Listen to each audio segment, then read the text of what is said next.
High friends, welcome to my channel.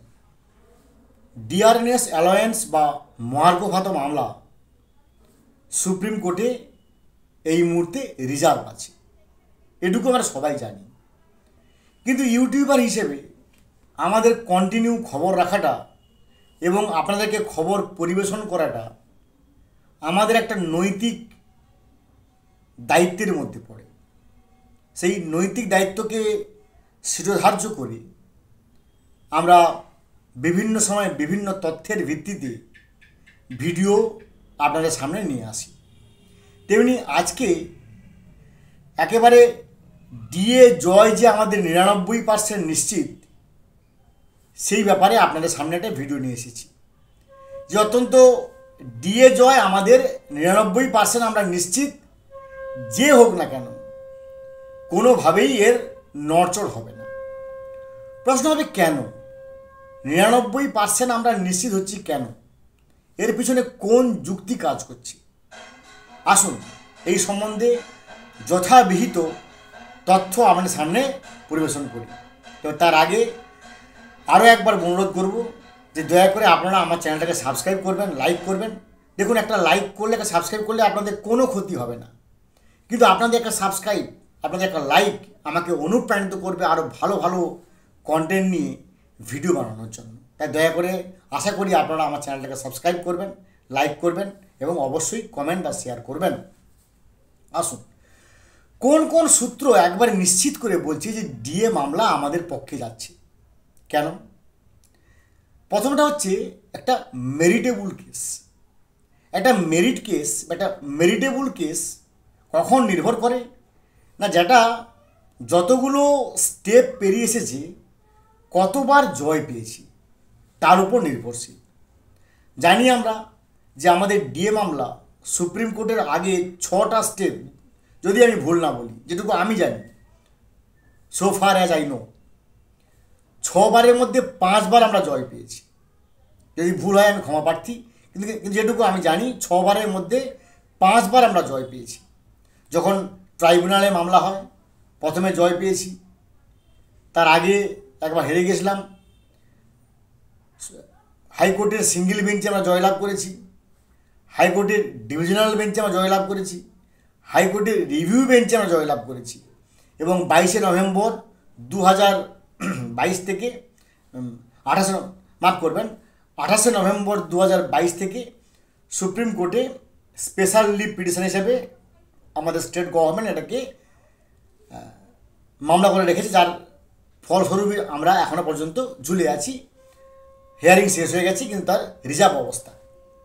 এবার তাহলে প্রথম পয়েন্টটা হলো কি, আমরা 6টা স্টেপের মধ্যে 5টা স্টেপে জয়লাভ করেছি, তার মানে এটা মেরিটেবল কেস।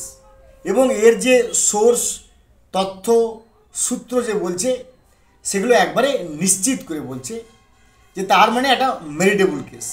প্রথম তথ্য। 2 নম্বর, সুপ্রিম কোর্টের একটা 5 জাজের বেঞ্চ এর আগে হয়েছিল, কয়েক বছর আগে 5 জাজেস বেঞ্চের একটা রায় বেরিয়েছিল যে যদি সরকার কোনো পে কমিশনকে মেনে নেয়, তাহলে সরকারকে তার কর্মচারীকে সেই অনুযায়ী ডিএ দিতে বাধ্য। এটা আমার কথা নয়, এটা সুপ্রিম কোর্টের একটা 5 জাজেস বেঞ্চ এই অর্ডার দিয়েছিল যে যদি সরকার একবার পে কমিশনকে মেনে নেয়, তাহলে তার মোতাবেক তাকে কিন্তু অবশ্যই দিয়ে দিতে হবে।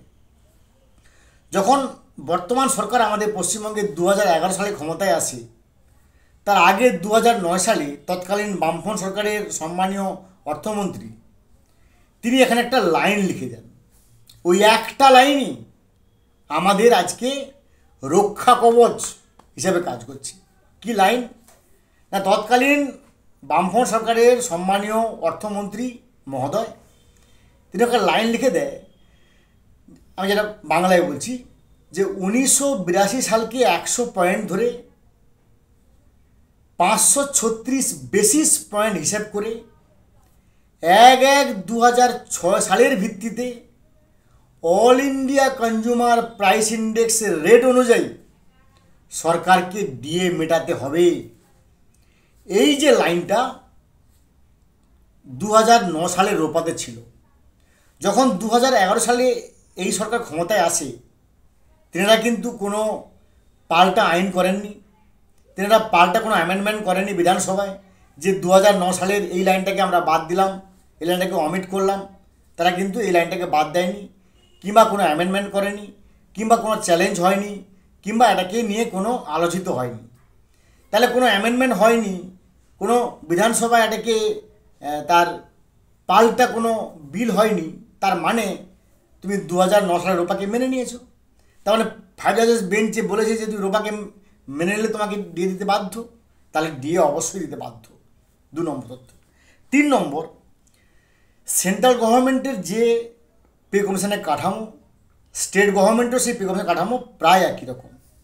এবং যেহেতু এডুকেশান স্বরাষ্ট্র দপ্তর এবং এরকম কিছু কিছু দপ্তর কনকারেন্ট লিস্ট বা সংবিধানের যুগ্ম তালিকায় আছে, তাই কনকারেন্ট লিস্ট অনুযায়ী ইউ কান্ট অ্যাভয়েডিং ইট বা ইউ কান্ট হেল্প অ্যাভয়েডিং ইট, কখনোই তুমি এটাকে বাদ দিতে পারবে না। এটা তোমাকে সংবিধানে একটা কনস্টিটিউশনাল ক্রাইসিস বা সাংবিধানিক সংকট তৈরি হবে। 4 নম্বর, রেস জুডিকাটা।